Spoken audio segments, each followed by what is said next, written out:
नमस्कार दोस्तों, मैं राम भारद्वाज आपका स्वागत करता हूं आपकी शानदार जानदार जबरदस्त मूल विधि कक्षा में, जहां पर हम बीएनएस को समझ रहे हैं, यानी भारतीय न्याय संहिता को समझ रहे हैं। और बहुत ही आनंद आपको इसमें समझते हुए आ रहा होगा। जी शिव प्रताप, ऐसा जरूर होगा मेरे भाई। बस मेहनत से लगे रहिए। आप सभी का स्वागत है, आप सभी का वंदन है, अभिनंदन है। और आशा करता हूं आप सब बहुत अच्छे होंगे, स्वस्थ होंगे, मस्त होंगे, प्रसन्न होंगे और अपने माता पिता से किए गए वादे को पूरा करने के लिए पूरी ईमानदारी से आप लोग लगे हुए होंगे। नींद आ रही होगी तो उसको दबा रहे होंगे, अगर लापरवाही आ रही होगी तो उसको घटा रहे होंगे, और अगर घबराहट हो रही होगी तो वीर योद्धाओं की तरह से आगे आप लोग बढ़ रहे होंगे। तो घबराना नहीं है बिल्कुल भी। सबसे पहली बात, जब भी हम एक सही रास्ते पर चलते हैं, जहां से हमको कुछ प्राप्त हो सकता है, जहां पर हम अपनी मंजिल को पा सकते हैं, उस रास्ते पर चलने से पहले, चलते हुए मंजिल पर पहुंचने से ठीक पहले घबराहट और चिंताएं निरंतर बढ़ती चली जाती हैं। तो घबराहट सफलता के मार्ग की एक पहचान है। उसको नियंत्रित करते हुए धैर्य के साथ हम लोग आगे बढ़ेंगे। आप सभी को गुड इवनिंग गाइस। और आपके जो मास्टर जी यहाँ पर खड़े हैं, हमारा भी जीवन में कुछ लक्ष्य है, तो हमको भी घबराहट होती है। पर हम क्या करते हैं, अब मेरे द्वारा क्या किया जाता है, मेरे द्वारा और मेरे जैसे और भी शिक्षक जो हैं, या दुनिया में जितने लोग हैं जिनका कोई लक्ष्य है, वो इसको धैर्य और विवेक के साथ में नियंत्रित करते हैं। तो आपको भी वैसा ही शांत धीर बनना है। जल्दी से आप लोग आ जाइए और फिर हम आज अपने क्लास को शुरू करते हैं। बहुत बढ़िया जी, अभिवादन आपका, अभिवादन आपका। हाँ, कोई बात नहीं, ड्यूटी के साथ कर रहे हैं, मुझे पता है, मुझे पता है, क्योंकि आपके और हमारे घरों में कोई अंतर नहीं है। जैसे साधारण घरों से आप हो, ऐसे ही साधारण घर से मैं हूँ। और हमारे यहाँ जितने भी शिक्षक हैं सब ऐसे ही हैं। तो हमको पता है आपकी मनोदशा क्या है। ठीक है, हमको पता है आपकी मनोदशा क्या है। ठीक है, कल हमने अपराध की परिभाषा तक देख लिया था, अपराध की परिभाषा तक समझ लिया था। आज हम लोग चलते हैं आगे आगे की चीजों पर, और थोड़ी सी ना गति बढ़ाएंगे आज। ठीक है, थोड़ी सी गति बढ़ाएंगे। जहां पर मतलब वन लाइनर पॉइंट रहेगा, वहां पर वन लाइनर के हिसाब से चीजों को बताएंगे। देन हम खट्टे से आगे बढ़ जाएंगे। तो हम लोग क्या पढ़ रहे हैं दोस्तों, हम लोग पढ़ रहे हैं आपका बीएनएस। बीएनएस का मतलब क्या है, भारतीय न्याय संहिता।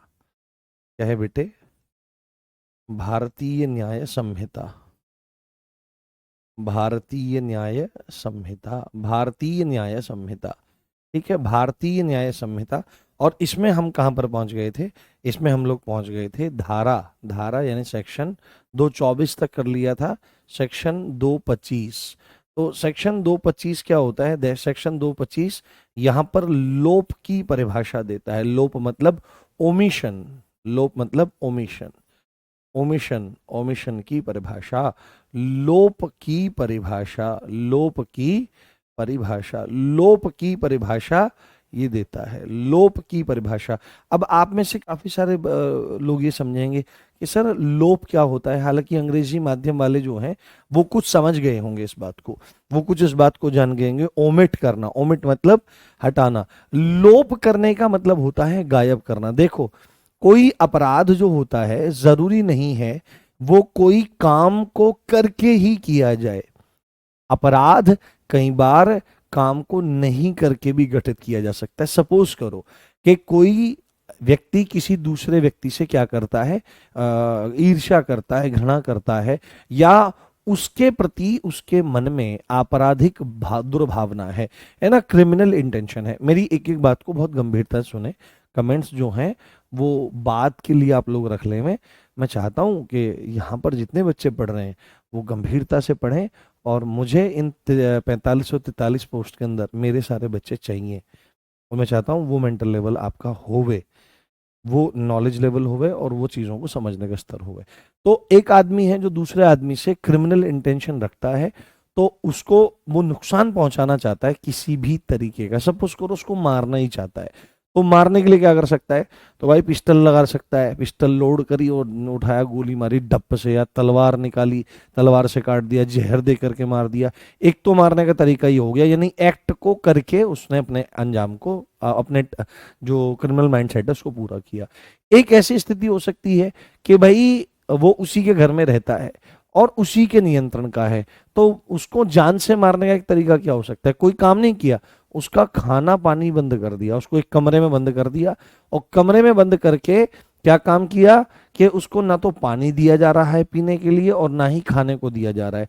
तो किया तो कुछ नहीं जा रहा है, यानी डंडे से नहीं मारा जा रहा है, कुछ नहीं किया जा रहा है, यानी कि जो काम जरूरी किया जाना था उसको करना बंद कर देना ही लोभ कहलाता है। ठीक है, साधारण तरीके समझो कि जो काम करना जरूरी है, जो काम करना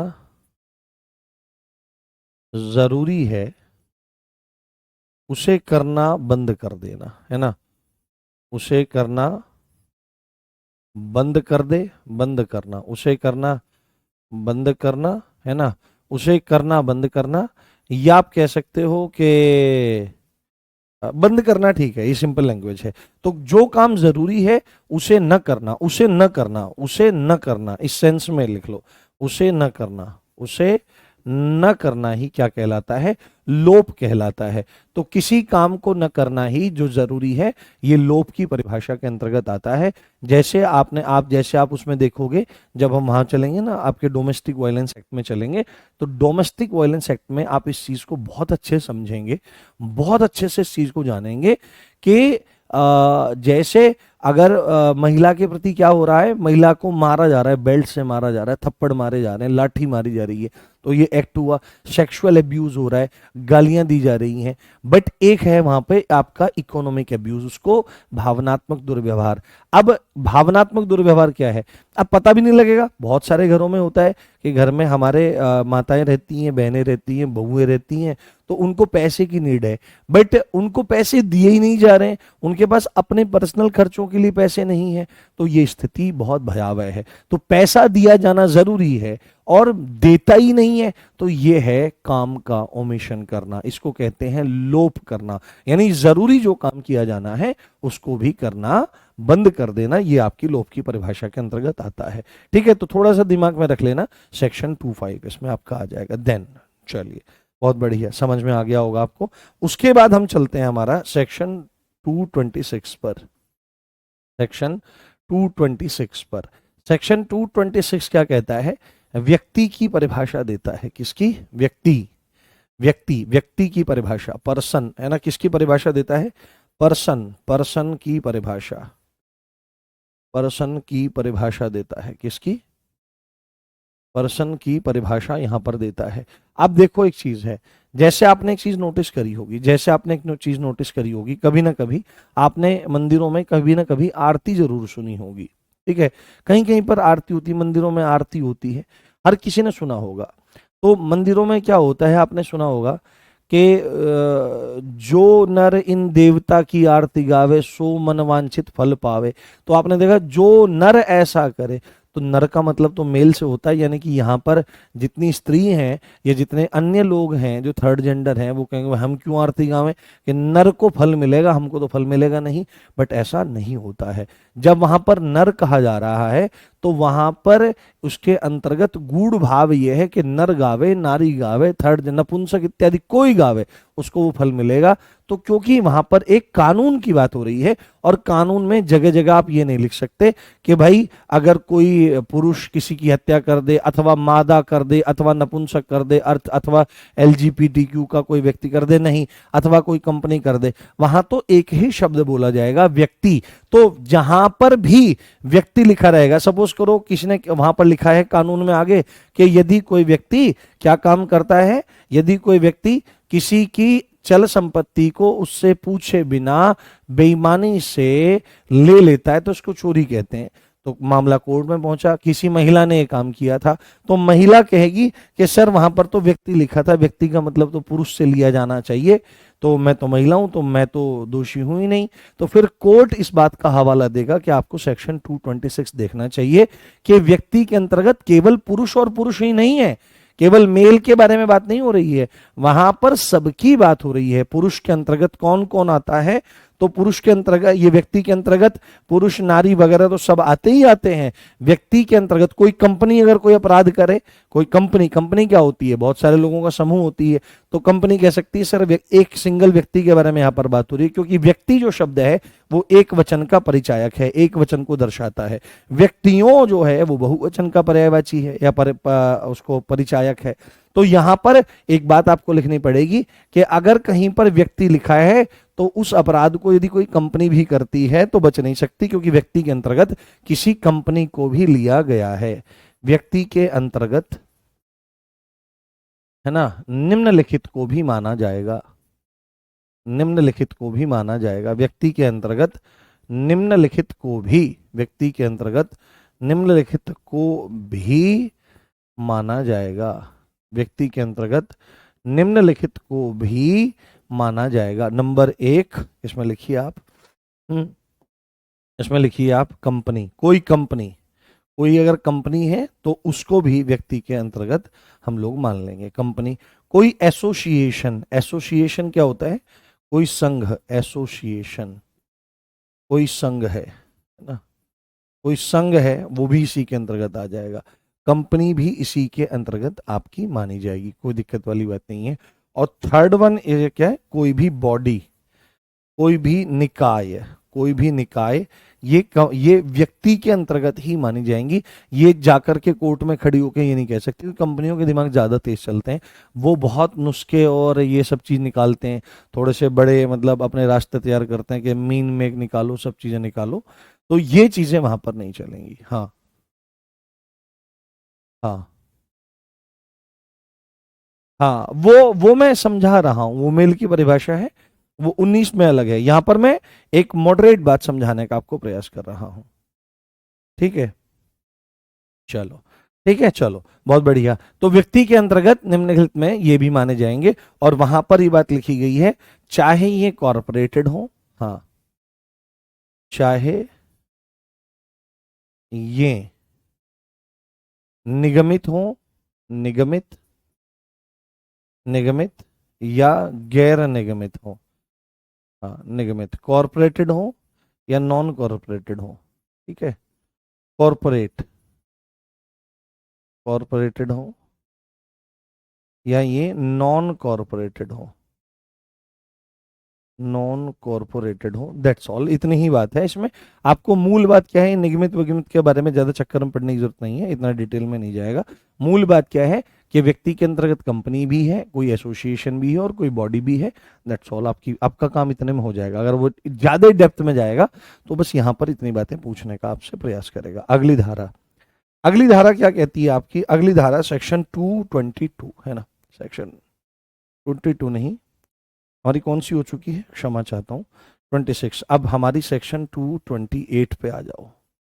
लो भाई, अब एक काम करना, प्लीज इसको लिख लेना, most most most most important section, क्योंकि मुझे लगता है कि ये धारा आपसे पूछी जा सकती है। कोई बताएगा सेक्शन 228 क्या है, जब हमने पहले भी पढ़ा रखा है इसको, हाँ हमने पहले भी इसको पढ़ा रखा है। सर आप कुछ बता क्यों नहीं रहे हो, क्या क्या नहीं बता रहे हैं बेटे, पीडीएफ से पढ़ाइए, कोई दिक्कत नहीं है, कोई दिक्कत वाली बात नहीं है, पढ़ते रहिए, जहां पर जैसी स्थिति बनेगी वहां पर वैसी चीजें चल जाएंगी। फास्ट पढ़ाना बिल्कुल ठीक चल रहा है बेटे, ऐसा नहीं है कि वो थोड़ी ही करना है, फॉर्मेलिटी थोड़ी ही करनी है। सेक्शन 228 जो है ये पब्लिक सर्वेंट की परिभाषा है, किसकी, पब्लिक सर्वेंट, पब्लिक सर्वेंट की परिभाषा है, लोक सेवक की परिभाषा है, किसकी, लोक सेवक की परिभाषा, ये हमारी लोक सेवक की परिभाषा है, ये हमारी लोक सेवक की परिभाषा है, ठीक है। और ये काफी इंपॉर्टेंट है, इसको ध्यान रखना है, ये धारा याद रखनी है, धारा याद रखनी है, धारा याद रखनी है बहुत अच्छे से। अच्छा, सामान्यन कौन पब्लिक सर्वेंट होता है, अभी यहां पर एग्जांपल आएगा कि पब्लिक सर्वेंट कौन है, तो आपको सीधे सीधे याद रखना है पब्लिक ड्यूटीज, ठीक है, पब्लिक ड्यूटीज, जो पब्लिक ड्यूटीज होती हैं, लोक कृत्य होते हैं, लोक कृत्य को करने के लिए लोक कृत्य को करने के लिए, लोक कृत्य को करने के लिए यदि कोई वेतन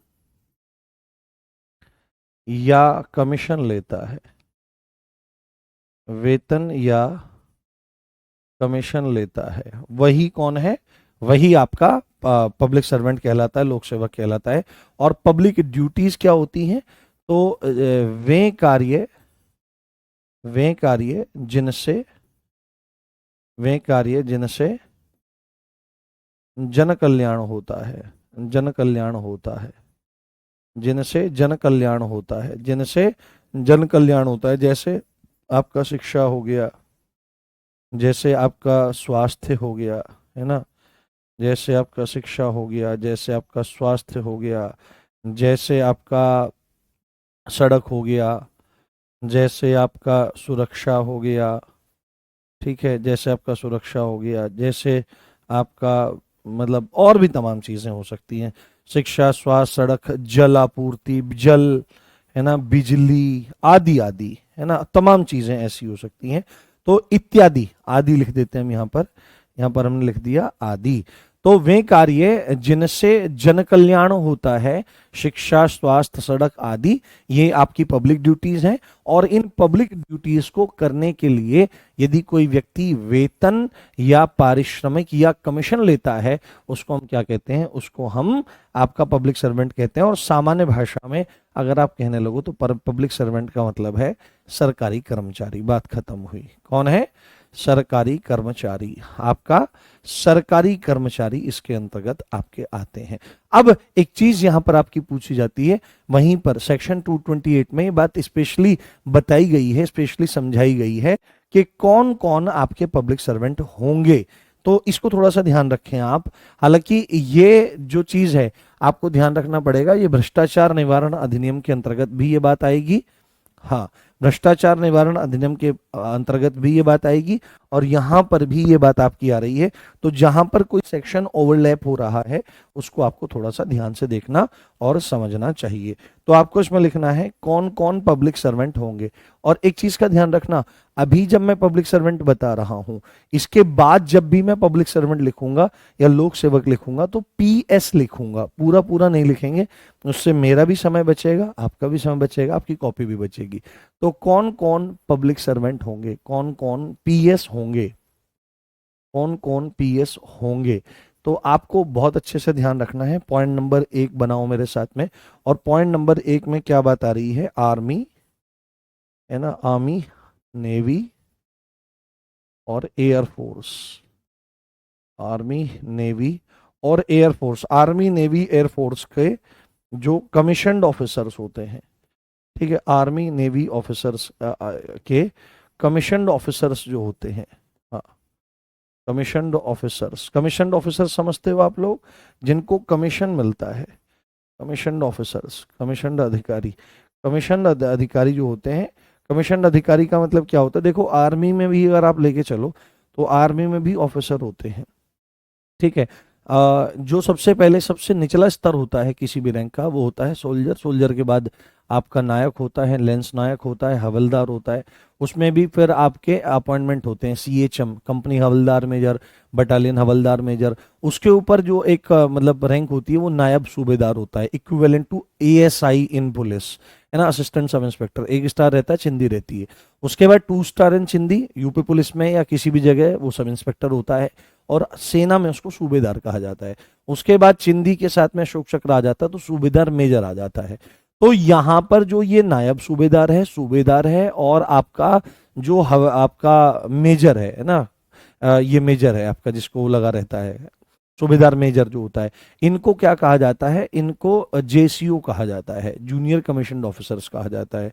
तो ये इस कमीशन ऑफिसर्स वाली श्रेणी में नहीं आते हैं। कमीशन ऑफिसर्स वाली श्रेणी में वो आते हैं जो यूपीएससी से सिलेक्ट होके जाते हैं बाई सीडीएस, यानी कि सबसे जो बेसिक निचली पोस्ट है वो लेफ्टिनेंट है, देन कैप्टन है, देन मेजर है, देन लेफ्टिनेंट कर्नल है, उसके बाद ब्रिगेडियर है, मेजर जनरल है, लेफ्टिनेंट जनरल है, और एक हाईएस्ट सुप्रीम कमांड है आपकी फील्ड मार्शल।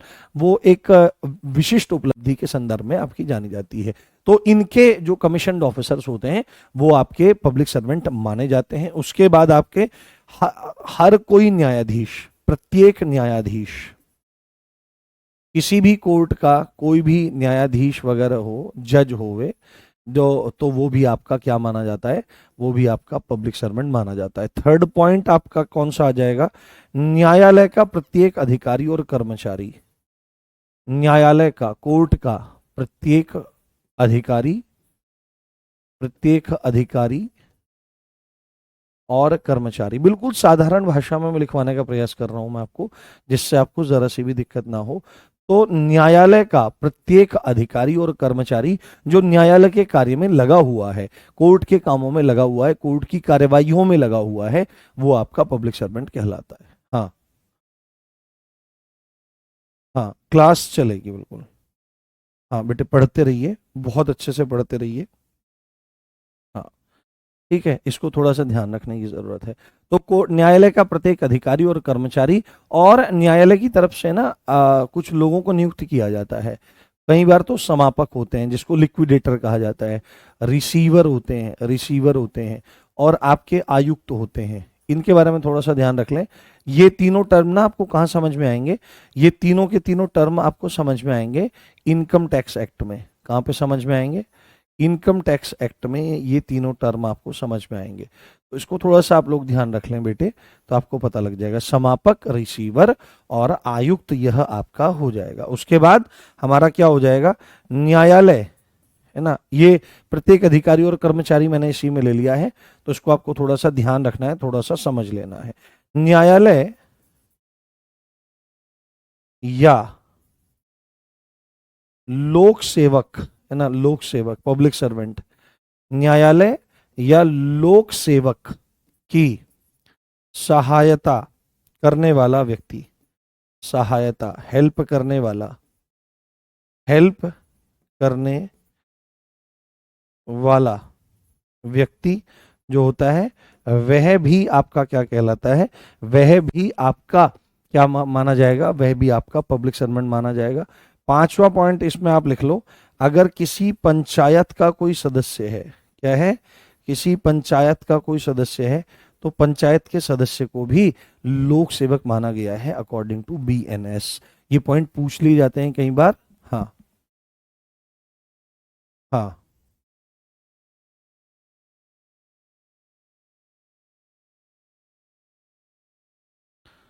हाँ, सब चीज दी गई है बेटे उसमें। हाँ, अभी ये मोटी मोटी बात बताई जा रही है, मूल बात ये है कि जितने भी सरकारी कर्मचारी आपके होते हैं वो सभी के सभी आपके क्या कहलाते हैं, वो सभी के सभी आपके उसमें ही आ जाते हैं। यहाँ तो मोटी मोटी बात बताने का प्रयास किया जा रहा है। ठीक है, ध्यान से देखते रहो, ध्यान से समझते रहो, इस धारा को थोड़ा समझना जरूरी है।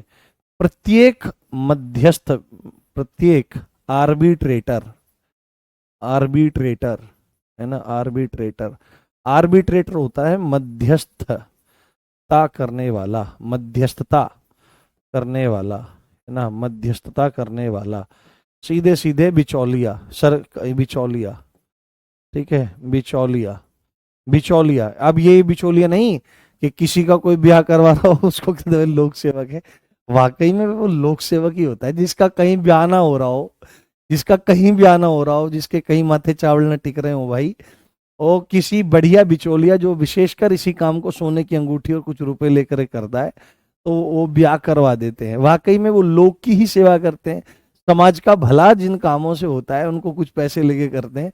तो किसी ने पॉइंट तो बहुत बढ़िया लिखा है कि आर्बिट्रेटर जो होते हैं वो आपके किस में आ जाएंगे, वो आपके लोक सेवक के अंतर्गत आ जाएंगे।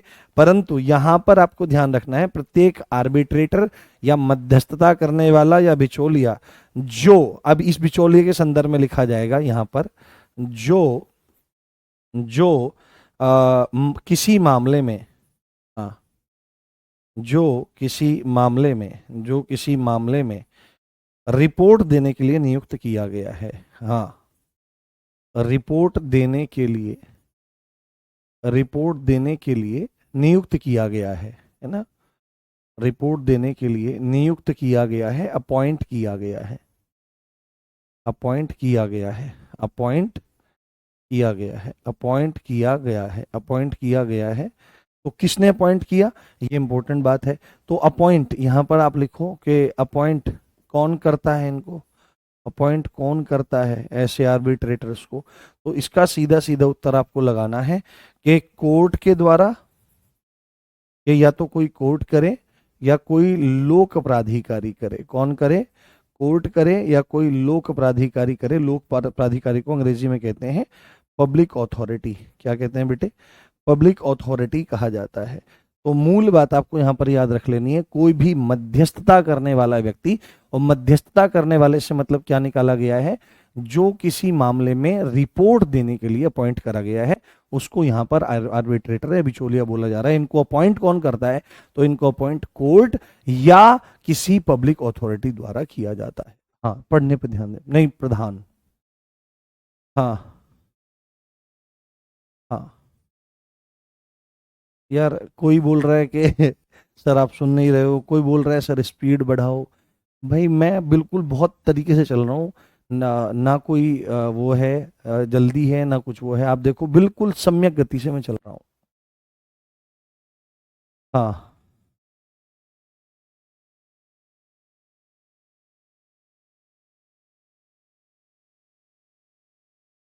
हाँ, अभी देखो हाथ से लिख के पढ़ा रहे हैं, हो सकता है 25 से 26 क्लास हमको इसमें लग जाए।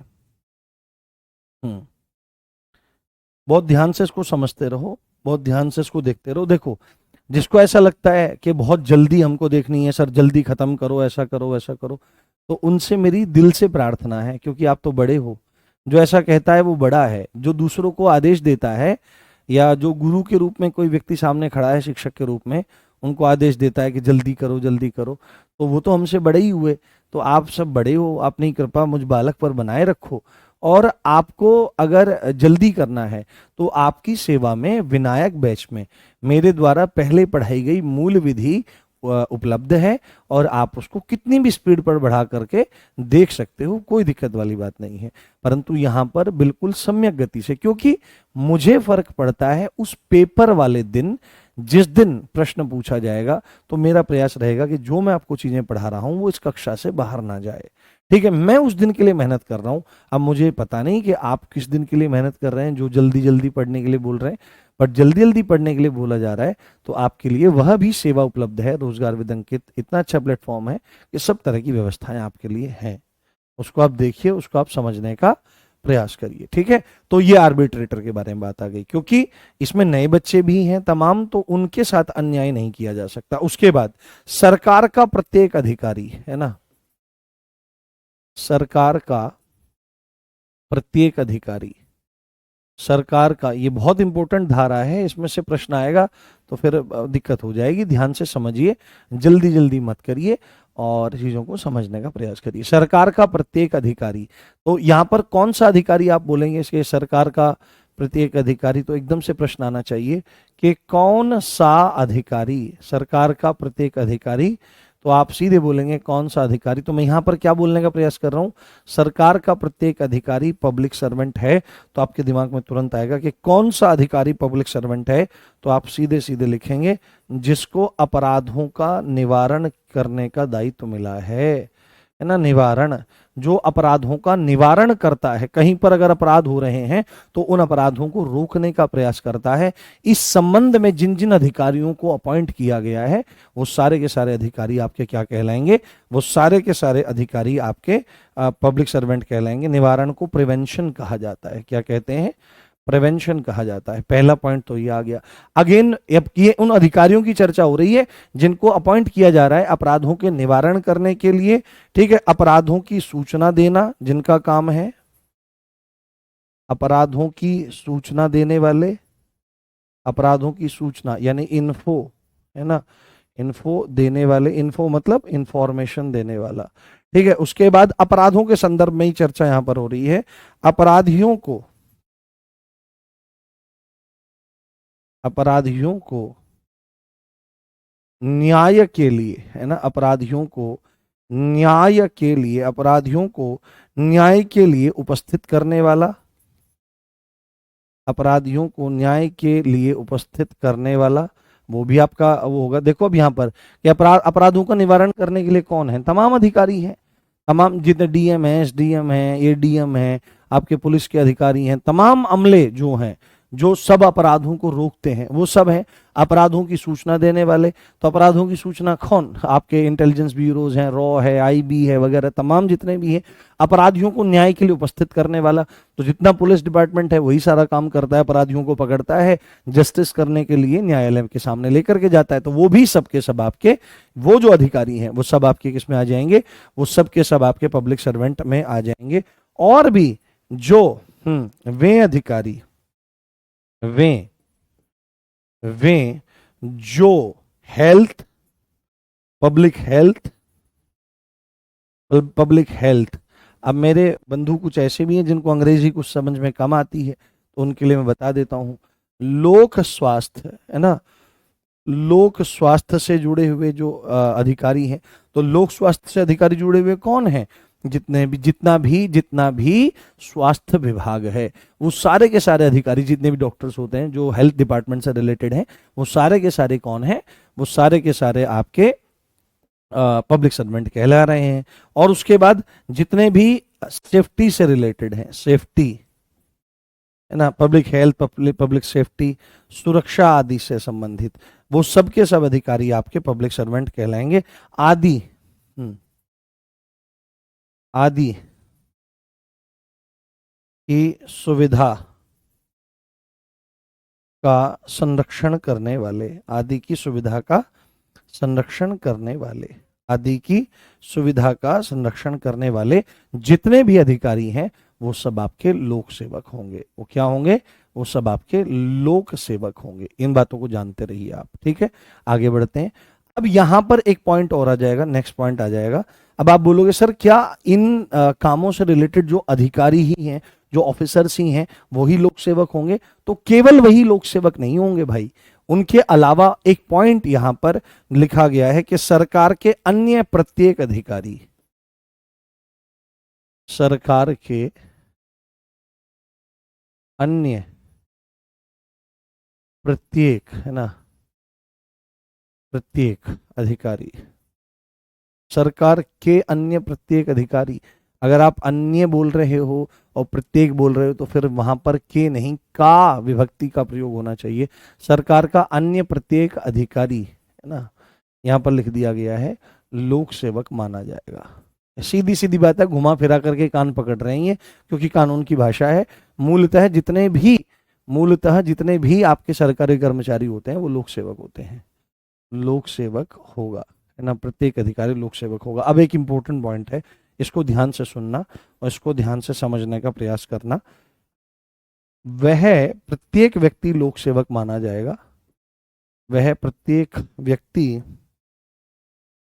वह प्रत्येक व्यक्ति लोक सेवक माना जाएगा, वह प्रत्येक व्यक्ति लोक सेवक माना जाएगा, वह प्रत्येक व्यक्ति लोक सेवक माना जाएगा जो किससे रिलेटेड है, चुनाव से रिलेटेड काम करता है। बहुत जबरदस्त पावर होती है। मैं थोड़ा जल ले लेता हूं भाई। हाँ हाँ हाँ, आज गर्मी बहुत ज्यादा हो रही है।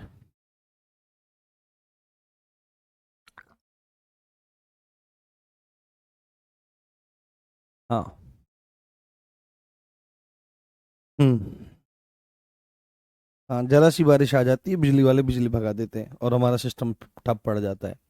वह प्रत्येक अधिकारी लोक सेवक व्यक्ति लोक सेवक माना जाएगा जो निर्वाचक नामावली से संबंध रखता है। निर्वाचन, जो निर्वाचन नामावली, हम्म, निर्वाचन नामावली, निर्वाचन नामावली, निर्वाचन नामावली मीन्स इलेक्टोरल रोल, आपका इलेक्टोरल रोल जो होता है ना, जब वो वोट इत्यादि डाली जाती हैं, तो देख लो भाई लिस्ट में तुम्हारा नाम आएगा, वोटर लिस्ट।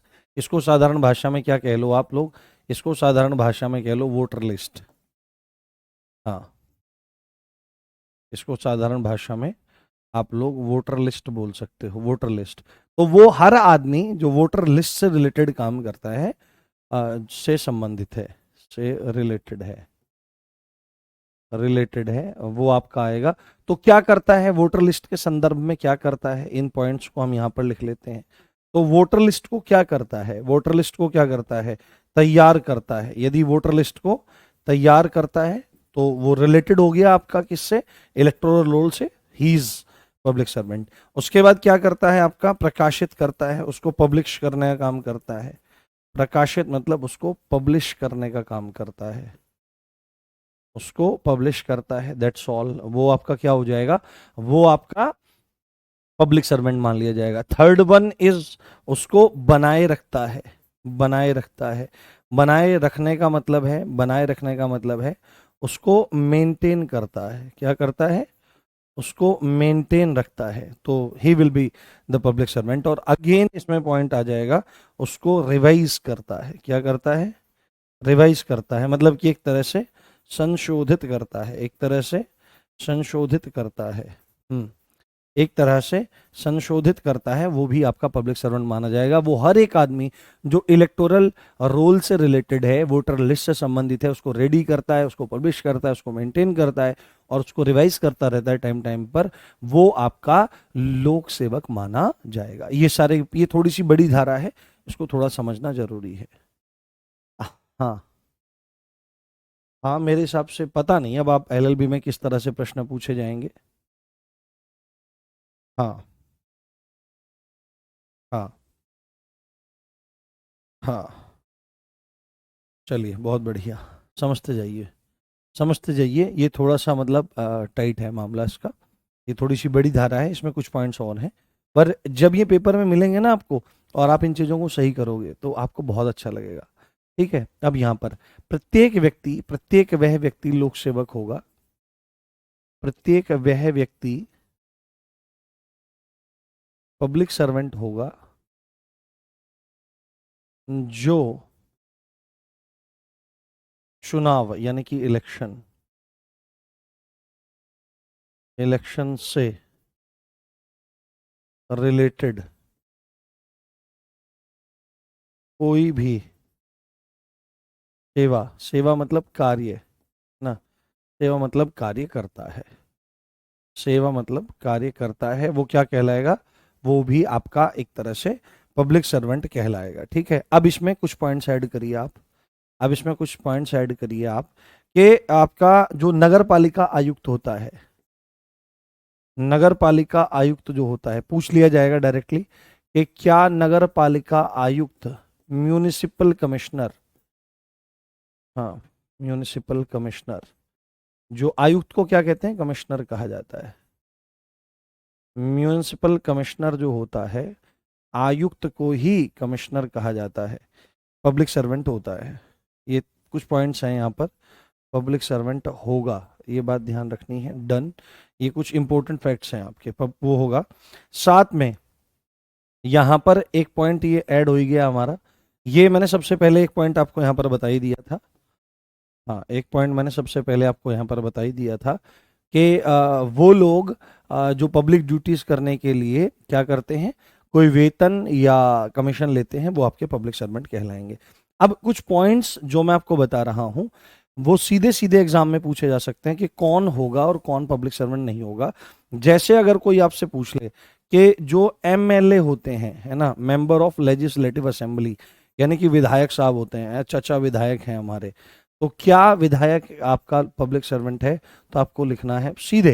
देखो ऐसे तमाम चीजें हो सकती हैं, आप बोल सकते हो एमपी है क्या ना, जो परीक्षा में आते हैं, जो पढ़े जाते हैं, उनके संदर्भ में आपको चीजें ध्यान रखनी है। हाँ हाँ, अधिकारी और प्राधिकारी में बहुत ज्यादा डिफरेंस नहीं होता। अधिकारी को, अधिकारी ही एक तरह से प्राधिकारी होता है, जो किसी प्राधिकारी को अंग्रेजी में कहते हैं ऑथोरिटी। तो ऑथोरिटी कोई व्यक्ति भी हो सकता है, कोई संस्था भी हो सकती है, ठीक है, परंतु अधिकारी कोई व्यक्ति ही हो सकता है। ठीक है, मूलभूत बात है, अगर कोई ऑथोरिटी भी है, कोई संस्था भी है, तो उसमें भी कोई ना कोई अधिकारी ही बैठा होगा जो किसी चीज को साइन करता है। तो अगर सामान्य समझा जाए तो दोनों में कोई अंतर नहीं है, पर ऑथोरिटी कोई संस्था भी हो सकती है, कोई व्यक्ति भी हो सकता है, पर अधिकारी एक व्यक्ति ही हो सकता है। तो लोक सेवक नहीं होता है, ठीक है, ध्यान रखना है। एमएलए जो विधायक है ये लोक सेवक आपका नहीं होता है। उसके बाद आई आपसे कोई पूछ सकता है क्या सीएम साहब, सीएम भी तो देखो एक विधायक ही होता है, सीएम भी तो क्या होता है, एक विधायक ही होता है। बट आपको एक चीज समझनी चाहिए, आपको एक चीज समझनी चाहिए, किसी भी मंत्री पद को होल्ड करने के लिए, मंत्री पद धारण करने के 6 महीने के अंदर अंदर उसे किसी न किसी सदन का सदस्य होना चाहिए, ये मूल बात है। तो अगर किसी को लगता हो कि सीएम, चीफ मिनिस्टर, मुख्यमंत्री किसी भी राज्य का, उसका वो विधायक ही होगा, ऐसा तो एक तरह से तो जरूरी, मतलब वो अगर सदस्य रहेगा तो रहेगा, पर जहां पर विधान परिषद भी है वहां की स्थिति थोड़ी सी अलग हो जाएगी। मूलतः चलो वही ले लीजिए आप, कोई दिक्कत नहीं। सीएम के संदर्भ में आप यहां पर ये लिखिए, सीएम यानी कि किसी भी राज्य का मुख्यमंत्री, विधायक होते हुए भी, है ना, एमएलए तो लोक सेवक नहीं होता है, बट जो विधायक, जो सीएम साहब होते हैं आपके, इनको लोक सेवक माना गया है। क्या माना गया है? लोक सेवक होगा। सीएम जो है ये लोक सेवक होगा, इस बात का ध्यान आपको रखना है। उसके बाद अगला पॉइंट इसमें, जो आपका कोतवाल है, कोतवाल, कोतवाल मतलब थाना अध्यक्ष कह लो आप, थाना अधिकारी कह लो, कोतवाल कह लो, थाना अधिकारी कह लो, है ना, officer in charge, police officer in charge ना, police officer in charge, in charge, police officer in charge, ये पब्लिक सर्वेंट होगा, यस, है ना। और एक पॉइंट इसमें आखिरी जो आपको ऐड करना है, अगर कोई अध्यापक है, यदि कोई टीचर है, यदि कोई अध्यापक है, यदि कोई टीचर है ना, यदि कोई टीचर है, यदि कोई टीचर है, वो क्या होगा? वो भी पब्लिक सर्वेंट माना जाएगा। एक चीज मैं यहां पर क्लियर कर दूं आपको, जैसे ही आपके दिमाग में चीज आएगी कि एक अध्यापक भी लोक सेवक हो सकता है, तो आपको लग सकता है कि हम जैसे लोग जो क्या कर रहे हैं, हम जैसे लोग जो क्या काम कर रहे हैं, पढ़ाने का काम कर रहे हैं, तो क्या हम भी लोक सेवक माने जाएंगे? हम भी लोक सेवक माने जाएंगे। तो यहां पर एक पॉइंट आपको मेरे प्यारे ध्यान रख लेना है, पब्लिक ड्यूटीज, लोक कर्तव्य को करने के लिए यदि कोई, किससे, यहां पर एक पॉइंट ऐड कर लो, सरकार से, किससे? सरकार से वेतन या कमीशन लेता है, किससे लेता है? गवर्नमेंट से लेता है, तो उसको पब्लिक सर्वेंट आपका माना जाएगा। ये चीज आपको क्लियर हो गई? बताइए यहां तक की स्थितियां स्पष्ट हैं? हाँ, मेंबर ऑफ लेजिस्लेटिव असेंबली, हाँ, हाँ, इसको एमएलए नहीं पता है, मेंबर ऑफ लेजिस्लेटिव असेंबली, विधायक। MLA stands for member of legislative, legislative assembly, हाँ, मेंबर ऑफ लेजिस्लेटिव असेंबली। थोड़ी बहुत अंग्रेजी तो आती है भाई हमको, हाँ, हिंदी के मास्टर हैं, थोड़ी बहुत अंग्रेजी तो जानते ही हैं। Member of legislative assembly stands for, MLA stands for this. बोलो एक बार थम्स अप करके बताओ, सारा कॉन्सेप्ट क्लियर हुआ ना कि लोक सेवक कौन होता है, कौन नहीं होता है? बहुत गुस्सा आ रहा है, तो गुस्से को नियंत्रण करो, यानी कि तुम्हारा इमोशनल इंटेलिजेंस वीक है अभी। हाँ सर, वकील सरकारी कर्मचारी, वकील सरकारी कर्मचारी थोड़ी होता है, हाँ, जो पब्लिक प्रोसिक्यूटर होंगे वो आपके माने जाएंगे। बताओ, इज दैट क्लियर? समझ में आया? नहीं, प्राइम मिनिस्टर के बारे में ऐसा नहीं लिखा हुआ है।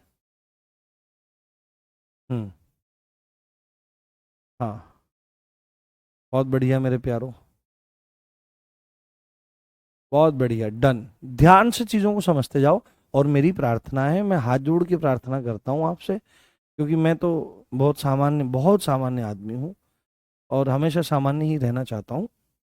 फिर मेरी प्रार्थना है, अगर किसी को जल्दी पढ़ना है तो रिकॉर्डेड बैच वहां पर उपलब्ध है, और ऐसा नहीं है कि कुछ अलग पढ़ा दिया जा रहा है या कुछ वो है। मूल बात यह है कि आपको अगर थोड़ी जल्दी है, किसी भी कारण से हो सकती है, तो वो रिकॉर्डेड बैच से पढ़ लेवे। अगर कोई डाउट आवे तो जो आपका ग्रुप चल रहा है उसमें मेरे को टैग कर दे, जैसे ही मेरे को समय मिलेगा मैं आपको तुरंत उसका रिवर्ट करूंगा, ठीक है? चलो, बहुत बढ़िया। सर आज गुस्सा हो गया? अरे नहीं, गुस्सा नहीं हूँ, मैं थोड़ा सा टायर्ड हूँ और कुछ नहीं। थकान हो रही है, बोरिंग लग रहा है, मैं नाच के दिखाऊं। कैसे? ये नाच नाच नाच नाच नाच के दिखाऊं, नाच नाच के पढ़ाऊं क्या? हाँ, बोरिंग लग रहा है, बोरिंग नहीं, ये बोरिंग कैसे हो? तो बोरिंग मत करो, बोरिंग तो राम जी ने कर रखी है, जगह जगह बाढ़ आई हुई है, बहुत बुरा हाल है, बहुत बुरी स्थिति है। अब यहां पर लिखो सेक्शन 230, कौन सा? Section 230, section 230। देखो कितना बड़ा सेक्शन था अपने आप में। तो आपकी स्थिति बनी, ये है विशेष विधि। ये क्या है? विशेष विधि। जैसे हम आपका स्थानीय विधि पढ़ के आए थे, ऐसे ही हम लोग क्या पढ़ रहे हैं, ऐसे ही हम पढ़ रहे हैं यहाँ पर विशेष विधि के संदर्भ में। विशेष विधि, विशेष विधि, स्पेशल लॉ, है ना, जैसे बोलते हैं स्पेशल मसाला टी, स्पेशल लॉ। तो स्पेशल लॉ की परिभाषा किसमें दी गई है? रुक जाओ, अभी धीरे धीरे आएगा मजा, अभी तो वो बन रहा है, अभी बेसिक कॉन्सेप्ट्स क्लियर हो रहे हैं आपके। अभी चलने दो मेरे को धाराओं पर ना। तुमको देखी तुमने वो रील देखी है तुमने, जो मैंने लूट को समझाया कि चोरी से लूट में कैसे कन्वर्ट होता है? वो रील सर्च करना एक बार, उस पर देखना जाके मेरी इंस्टाग्राम आईडी पे, वो रील है, तुमको दिखाई देगी, तुमको पता लगेगा किस किस तरह के कॉन्सेप्ट्स यूज करते हैं हम। हाँ, ठीक है, चलो। तो विशेष विधि की परिभाषा यहां पर दी गई है। तो यहां पर विशेष विधि के संदर्भ में ऐसा लिखना है कि ऐसा कानून, ऐसा लॉ या ऐसा कानून जो किसी, जो किसी विशिष्ट विषय, विशिष्ट विषय, है ना, जो किसी विशिष्ट विषय। अब लोकल लॉ क्या था? जो देश के किसी एक विशिष्ट भाग पर लागू होता है ना। जैसे पार्किंग फाइन्स था, जैसे भीख मांगने देने की मनाही थी, जैसे जल के दुरुपयोग को नियंत्रित करने वाला कानून था। बट यहां पर क्या है कि ये विशेष विषय को टारगेट करता है, किसी आपके पर्टिकुलर सब्जेक्ट को, है ना, पर्टिकुलर सब्जेक्ट को, किसी पर्टिकुलर सब्जेक्ट को, किसी पर्टिकुलर सब्जेक्ट को टारगेट करता है, टारगेट करता है। वह आपका क्या कहलाता है दोस्तों? वह आपका स्पेशल लॉ कहलाता है, स्पेशल लॉ कहलाता है। जैसे अगर आप इसके एग्जाम्पल लेने का प्रयास करो, तो जैसे अफीम, अफीम एक विषय है, तो इससे संबंधित कोई नियम हो सकता है। अफीम ना, अफीम, अफीम लोग डालते हैं। आपने, आपको एक बात बताऊं मैं आपको, अगर आपको कहीं पर ऐसा टेस्ट मिले, आपने कोई भी चीज खाई, कोई मिठाई खाई, कोई नमकीन सामान खाया, समोसा कुछ भी खाया, और आपको वहां पर भयंकर भीड़ दिखाई देवे, आपको वहां पर भयंकर भीड़ दिखाई देवे कि यार वहां तो बहुत ज्यादा भीड़ है और भीड़ टूटती नहीं है, तो उसके दो प्रमुख कारण होते हैं। या तो उन्होंने एक ऐसी रेसिपी को डेवलप कर लिया है जो लोगों की जुबान पे चढ़ गई है, या दूसरा कारण हो सकता है उन्होंने रेसिपी के साथ में अफीम मिलाने की कला को जान लिया है। क्योंकि अफीम जो होता है, जितने भी मादक पदार्थ होते हैं, ये लोगों के लिए एक तरह से एडिक्टिव होते हैं। एक मैं आपको बताना नहीं चाहूंगा, जगह का नाम नहीं बताऊंगा, क्योंकि वो दुकान आज भी चलती है। उस दुकान पर लोग चाय पीने आते थे एक शहर में, ठीक है, हमारे ही पास का शहर है, तो चाय पीने आते थे। चाय की बड़ी प्रसिद्ध दुकान है वो आज भी। तो लोग चाय पी रहे भाई, मतलब लोग गुजरे अगर वहां से, और जिसने एक दो बार वहां पर चाय पी ली, तो फिर वो व्यक्ति मतलब चाय पीने जरूर रुकेगा, अगर वो टी लवर है। और आपको पता है भारत में लोग चाय पीते हैं। अपने को तो 14-15 साल हो गए चाय को नहीं स्पर्श किया, चाय नहीं पीते, और बाकी कुछ नहीं, कोई कुछ नहीं, शराब वराब कुछ नहीं, साधारण भोजन घर में। कभी कभार ब्याह शादी में देखो, हालांकि हमारे लिए, मेरे लिए निषेध है, ब्याह शादी में निषेध है, पर जाना पड़ता है कई बार, तो बहुत ध्यान से देख दाख करके थोड़ा बहुत खा लेते हैं। हाँ, तो कॉफ़ी कभी कभी ले लेता हूँ मैं, कॉफ़ी लेना ज़रूरी हो जाता है, कई बार लोड बहुत ज़्यादा हो जाता है, बर्डन हो जाता है, गले को दुख दुख जाता है मैराथन वगैरह के दौरान। तो उस चाय में जांच हुई कि ऐसा क्या है कि लोग रुकते ही रुकते हैं, तो वो अफीम मिलाता था उसमें। तो बहुत सारी रेसिपीज ऐसी होती हैं, जगह जगह पूरे शहर में प्रसिद्ध हैं, वो सीक्रेट इंग्रेडिएंट के रूप में वहां पर क्या मिलाते हैं? अफीम मिलाते हैं। तो अफीम जो होता है वो बहुत ज्यादा एडिक्टिव होता है, और वो लत लगाने जैसी स्थिति बनती है। तो जैसे अफीम हो गया, अफीम जिसको क्या कहते हैं? डोडे, इसका इसके वो होते हैं, तोता जो होता है, तोता जो पैरेट होता है वो अफीम को खाना बहुत पसंद करता है, अफीम, और लाइसेंस के साथ इसकी खेती करी जा सकती है, महंगी बिकती है फसल, पर मत करना ऐसा न कभी तो मैं आप पी के पड़े होने गया आदि PSI साफ गया, कोई दिक्कत वाली बात नहीं है। तो अफीम है, जैसे मवेशी अतिचार है ना, कैटल ट्रेसपास है, ये एक विषय है, ये विषय है, मवेशी अतिचार है यानी कैटल ट्रेसपास है, कैटल ट्रेसपास है, इससे रिलेटेड हो रहा है मामला, इससे रिलेटेड मामला है। या आपका आ जाएगा आपका जुआ, गैम्बलिंग, जुआ, गैम्बलिंग, गैम्बलिंग, जुआ, गैम्बलिंग। उसके बाद आपका इसमें हो सकता है आपका रेलवे, के रेलवे से रिलेटेड आ गया कोई, ये मतलब टॉपिक्स हैं जिनसे रिलेटेड आपकी चीजें वहां पर आ सकती हैं। जैसे आबकारी, आबकारी मतलब एक्साइज, एक्साइज, ये इस टाइप से। तो जो इनसे रिलेटेड आपके कानून हैं उनको विशेष विधि कहा जाता है, इस चीज को ध्यान रखें। जैसे आपका स्पेशल एक टॉपिक आ गया, एक SC act, SC ST act है, SC ST एक्ट है। हाँ, अगर आपने मुझसे SC ST एक्ट पढ़ा होगा तो मैंने आपको समाज में एक वर्ग है उसकी पीड़ाओं को दिखाया होगा, प्रॉब्लम्स को दिखाया होगा, बताया होगा। हाँ, इटावा तो नहीं, नहीं आपके हमारे पास का शहर है, मुजफ्फरनगर के पास का शहर है। तो ये चीजें हैं आपकी, ये विशेष विधियों के अंतर्गत आ सकता है। देखो, मैं एक छोटी सी बात बता रहा हूँ जुआ के संदर्भ में। जैसे हमारी संस्था भी है ना, RWA भी है, तो बहुत सारे बच्चों के क्या आते रहते थे पहले, अब तो वो My11 सर्किल और टीम बनाओ ये सब। देखो, आप अगर क्रिकेट देखते हो, आप देखो ना, आप मनोरंजन के लिए देखो, बट लोग क्या करते हैं, अपनी ब्रांड वैल्यू बनाते हैं, फेस वैल्यू बनाते हैं, और उस फेस वैल्यू को फिर सेल करते हैं, बेचते हैं करोड़ों में, और फिर वो आपको बोलो जुमा केसरी, केसरिया बालम, ये तो आथू, कुछ नहीं, कोई फायदा नहीं है। तो ये करते हैं आपको गैम्बलिंग। तो बहुत सारे बच्चों के ऐसे भी कई बार मैसेज आते हैं कि सर मैं जुए में इतने इतने, ये My11 सर्किल वगैरह में इतना पैसा लगा लिया हूँ, और अब मैं कई लाख का कर्जदार हूँ, मेरी कुछ मदद कर दो, ऐसे ऐसे भी मतलब आते हैं। तो ऐसा काम नहीं करना चाहिए। अगर जीवन में आपको एक लाइफ मतलब बढ़िया चाहिए, तो एक तो जुआ, ध्यान रखना मेरी बात, एक तो परधन, परधन मतलब दूसरे का धन, किसी और के धन की चाह नहीं होनी चाहिए कि उसका पैसा मेरे को मिल जाए। आपको पैसा कमाना है, बिजनेस खड़ा करो, कुछ भी लोगों, कुछ भी जो एक मेजर इशू है, लोगों की मेजर प्रॉब्लम है, उसको पकड़ो, उसका सॉल्यूशन निकालो, पैसा बनेगा, डेफिनेटली बिजनेस बनेगा आपका। ठीक है, खूब पैसा बनाओ उसमें अपनी मेहनत का। परधन, पर स्त्री, दूसरे की स्त्री पर कभी ध्यान नहीं देना। विवाह अगर ब्रह्मचारी हो, अगर ब्रह्मचारी हो तो हर एक स्त्री आपकी माता के समान है, और अगर विवाहित हो तो अपनी स्त्री को छोड़कर दूसरे की स्त्री पर कभी निगाह मत डालना, और वेश्या के बारे में तो कभी भी मत सोचना। वेश्यावृत्ति, प्रोस्टिट्यूशन, जो कहते हैं ना कि भाई इतने पैसे ला करके और ये कर्म कहीं पर होता है, ये तो जीवन में कभी इसको नहीं करना, क्योंकि ये आपको नष्ट कर देने वाला है, इस बात को ध्यान रखना। यदि अभी तक गलती से यह कार्य कभी हो गया है किसी परस्त्री के साथ में या किसी महिला के साथ में ऐसा, तो नहीं, उसके लिए क्षमा मांगो अपने अंतःकरण से ऊपर वाले को, जिसको भी, और आगे ऐसा करने का संकल्प ना करो। तीसरा, जुआ, परधन, परस्त्री, जुआ, शराब, ठीक है, शराब।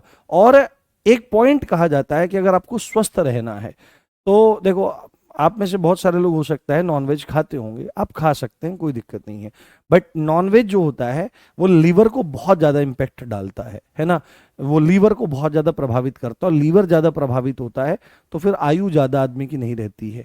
तो मांसाहार को या तो लो ही मत, और अगर आप ले रहे हो, हालांकि मेरे लिए तो कहना भी ठीक नहीं है, अगर ले रहे हो तो उसको ना के बराबर रखो, हल्का सुपाच्य भोजन आप लो और मैदा से बच जाओ, तो जीवन आपका सुखमय होगा। इन 6 पॉइंट्स को ध्यान में रख लेना। और मृत्यु क्षण, जब सबकी मृत्यु आएगी, उस समय मेरा स्मरण करना आप, मतलब जब आग हो, जब जीवन पूरा हो जाए, अपने बच्चों के सामने, अपने पोतों के सामने, कि किसी ने कोई बात बताई थी जीवन के संदर्भ में। सेक्शन 230 हमारा हो गया है, उसके बाद हमारा सेक्शन 231 आ गया है। कौन सा आ गया है?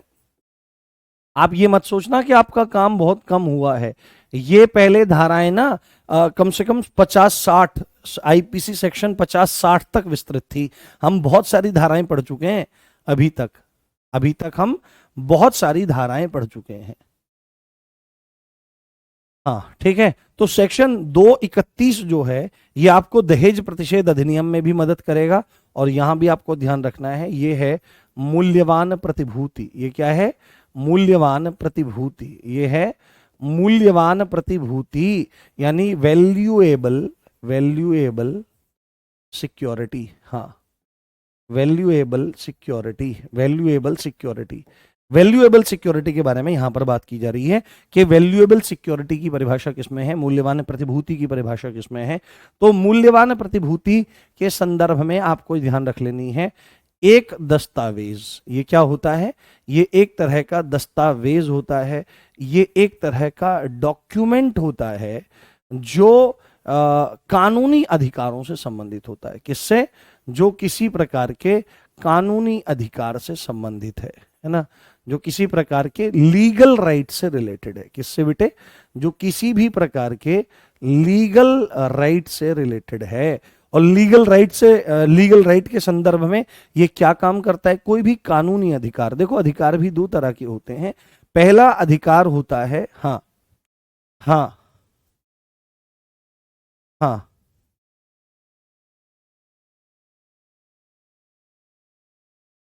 हम्म, हाँ ठीक है। तो एक दस्तावेज है कानून। देखो अधिकार मूलतः दो तरह के हैं।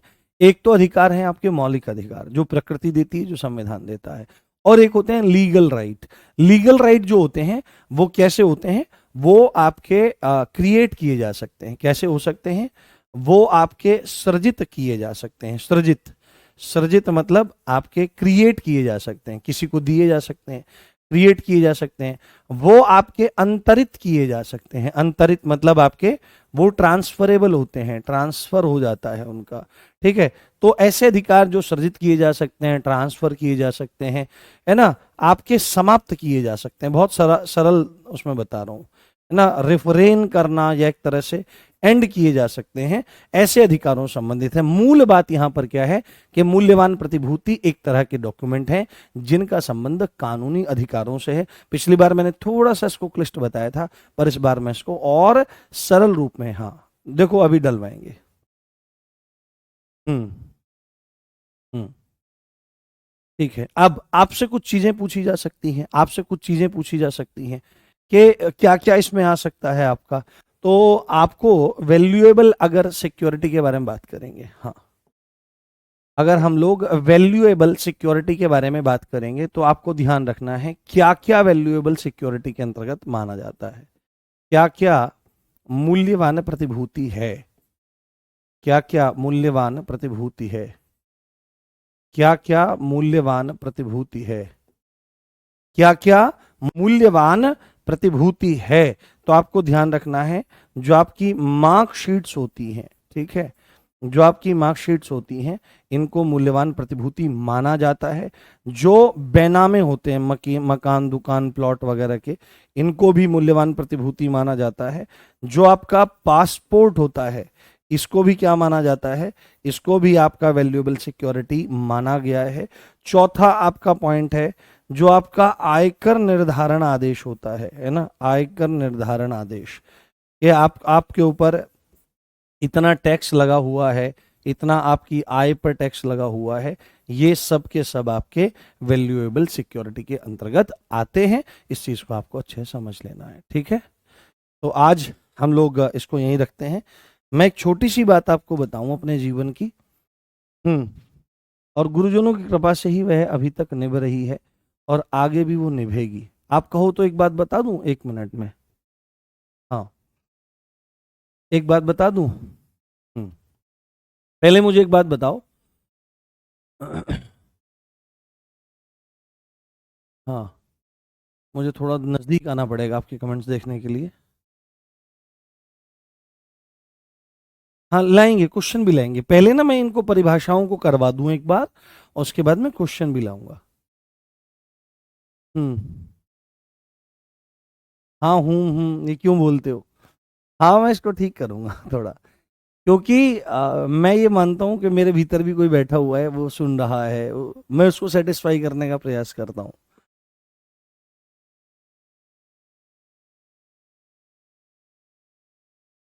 नहीं, सारे जो हैं वो पढ़ने जरूरी नहीं है।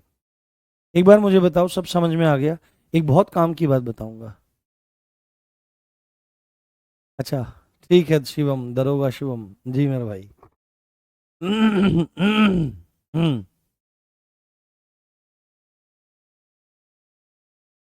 ठीक है, बढ़िया समझ में आ रहा है, कोई दिक्कत वाली बात नहीं है।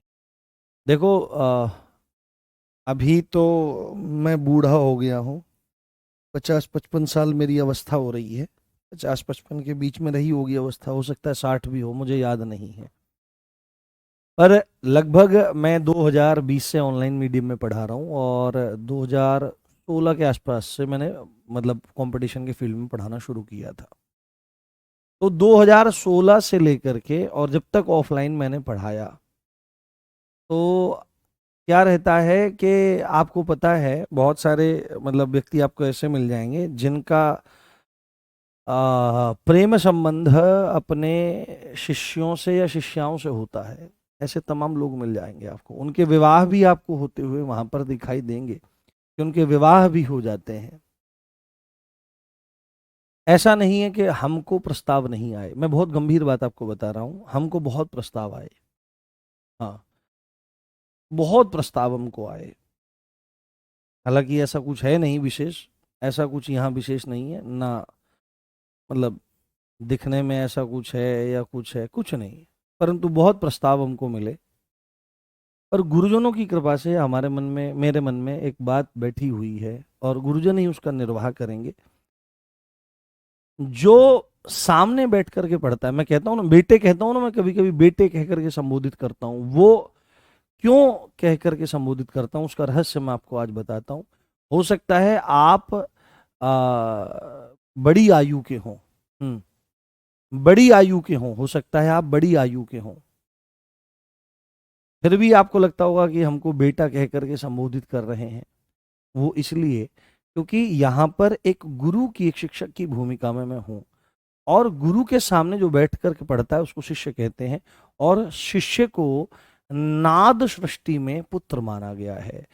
ब्रह्म शब्द सृष्टि में पुत्र दो तरह के होते हैं, एक तो बायोलॉजिकल सन होता है, एक होता है ये नॉलेज के वे में, एक होता है बिंदु, बिंदु से जो पुत्र होता है ना, जो शरीर का तेज होता है, सप्तम धातु सीमन जो होता है, उससे जो होता है उसको पुत्र पुत्री कहा जाता है।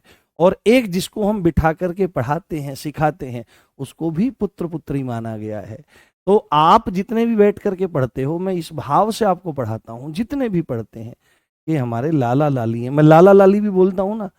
तो जो भी व्यक्ति किसी के सामने बैठ करके पढ़ ले वे, ठीक है, वो चाहे कितना भी हो, अगर वहां से प्रेम संबंध का प्रस्ताव होता है तो ये मानना चाहिए कि अपने पिता को ही प्रेम का, या अपनी माता तुल्य व्यक्ति को ही आप प्रेम संबंध का प्रस्ताव भेज रहे हैं। तो गुरुजनों ने हमारी हमेशा रक्षा करी, हम बच्चों को सही मार्ग पर लेकर के आए, ये चीज ध्यान रखनी चाहिए। तो मैं आपको जो पढ़ाता हूँ तो बिल्कुल ऐसे पढ़ाता हूँ जैसे मेरे लाला लाली छोटे छोटे बच्चे हों आप, इसी भाव से पढ़ाता हूँ, और इसी भाव से आपके कल्याण की मैं कामना करता हूँ। ठीक है, ये बड़ा रहस्य है। चलिए, हमारे गुरुजी क्या बताऊं मैं, चलो मिलवाऊंगा कभी आपको अपने गुरुजी से, कभी ना कभी तो। हाँ, शॉर्ट में लिखवाएं। चलिए ठीक है, मिलते हैं फिर कल अगली कक्षा में इसी अच्छी बात के साथ। आप देख रहे हैं मुझे, मेरा नाम है राम भारद्वाज। खाली पैसा कमाने के लिए मत पढ़िए, ज्ञान के लिए पढ़िए, एक अच्छा व्यक्तित्व निर्माण निर्मित होवे उसके लिए पढ़िए, एक अच्छे इंसान बनने के लिए पढ़िए। जय हिंद, जय भारत, नमस्कार, love you all guys, bye.